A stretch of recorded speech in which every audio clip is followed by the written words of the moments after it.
Ain al-Qudat al-Hamadani hidup antara tahun 1098 sampai tahun 1131 adalah seorang sufi, teolog, dan pemikir mistik Persia yang memiliki peran penting dalam perkembangan pemikiran tentang wujud dalam tradisi tasawuf. Ia hidup pada masa yang penuh dinamika intelektual dan ketegangan teologis.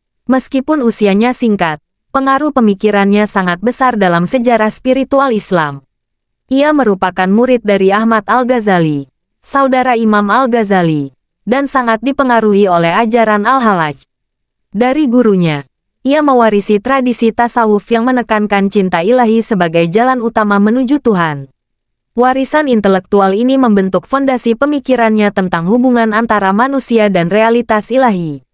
Karya-karyanya yang terkenal antara lain Tamhidat, Zubdat al-Haqaiq, dan kumpulan surat mistiknya.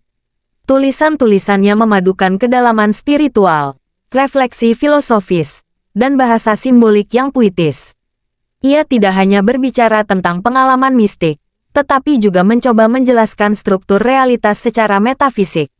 Salah satu inti pemikirannya adalah bahwa wujud sejati hanya milik Tuhan. Segala sesuatu selain Tuhan tidak memiliki eksistensi mandiri, melainkan bergantung sepenuhnya padanya. Makhluk dipahami sebagai manifestasi atau bayangan dari wujud ilahi yang hakiki. Pandangan ini menjadi dasar bagi perkembangan gagasan yang kemudian dikenal sebagai Wahdat al-Wujud, meskipun istilah tersebut belum diformulasikan secara sistematis pada masanya. Dalam kerangka ini, realitas dipahami sebagai kesatuan eksistensial yang bersumber dari Tuhan.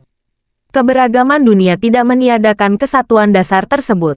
Berbeda dengan pendekatan rasional murni, Ain al-Qudat menempatkan cinta ishq sebagai prinsip ontologis. Cinta bukan sekadar emosi, melainkan kekuatan kosmis yang menggerakkan dan menjelaskan keberadaan.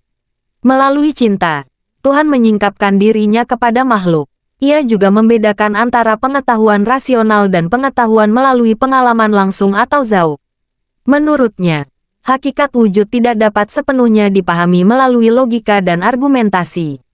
Pengalaman batin dan penyingkapan spiritual menjadi kunci untuk memahami realitas terdalam. Pemikirannya sering dibandingkan dengan Ibn Arabi, yang hidup setelahnya dan mengembangkan metafisika Wahdat al-Wujud secara lebih sistematis. Jika Ibn Arabi dikenal dengan struktur ontologi yang terperinci, Ain al-Qudat lebih mengekspresikan gagasannya dalam bahasa simbolik dan penuh nuansa cinta. Karena itu, ia sering dipandang sebagai jembatan antara tasawuf cinta dan metafisika eksistensial. Namun, gagasan-gagasannya dianggap kontroversial oleh sebagian kalangan pada zamannya. Ia dituduh menyebarkan ajaran yang menyimpang dan akhirnya dihukum mati pada usia 33 tahun. Nasibnya mengingatkan pada Al-Hallaj, yang juga mengalami hukuman serupa karena ungkapan mistiknya. Dalam sejarah tasawuf, Ain al-Qudat menempati posisi penting sebagai pemikir yang memperdalam hubungan antara cinta dan wujud. Ia berkontribusi pada pembentukan fondasi metafisika tasawuf yang kemudian berkembang lebih luas. Meskipun hidupnya singkat, pemikirannya tetap menjadi rujukan penting dalam studi sufisme dan filsafat Islam.